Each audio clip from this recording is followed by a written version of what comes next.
when we talk about COINTELPRO, I want to give another example because it wasn't just because folks often look at it like, oh, it was it was just after the Black Panther Party, or they were after folks who were quote unquote dangerous, the black, the Malcolm, so on and so forth. Um, as late as September 12th, 2010, there's a newspaper in Memphis, Tennessee called the Commercial Appeal.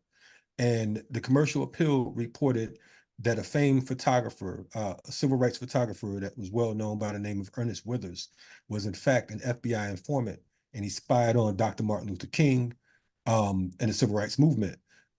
He had famous photos ranging from the brutal murder of Emmett Till, 14-year-old Emmett Till in 1955, to the 1968 assassination of Dr. Martin Luther King.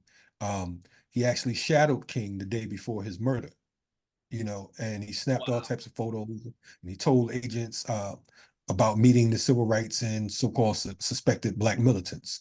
I was interviewed in the final call that year to respond to a statement that Andrew Young made, civil rights activist Andrew Young, who's supposed to have been King's homie.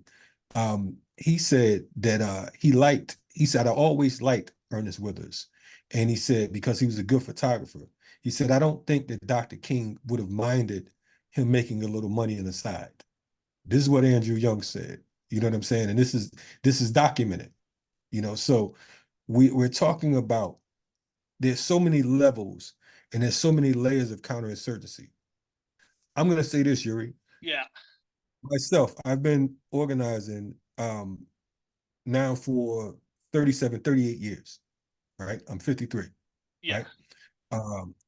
And I have to tell you, and most people don't know this, I'm going to say this because of the fact that, folks know me from being behind the camera doing the interviews, but on a minimum, every month, I'm getting 15 to 20 interview requests.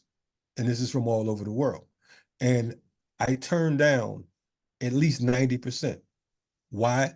Because I'm also clear that we are in the era of cyber counterinsurgency. We are in the era of cyber snitches and internet informants and teleterrorists and all types of other things. There's a lot of different bogus websites.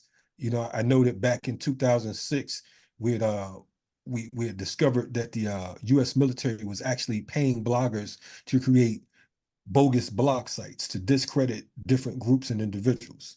There was a study written for the U.S. Special Operations Command, which suggested clandestinely recruiting or hiring prominent bloggers.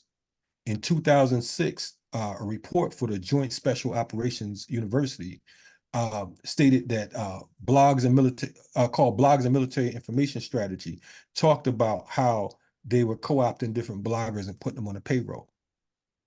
If that was taking place in 2006, and here we are 18 years later, and everybody has a podcast, everybody has some type of social media presence, so on and so forth, we are clear that the internet is the best place to get it. I mean, we talk about the internet as a whole. The internet was created by the U.S. military. So yeah, exactly. Yeah.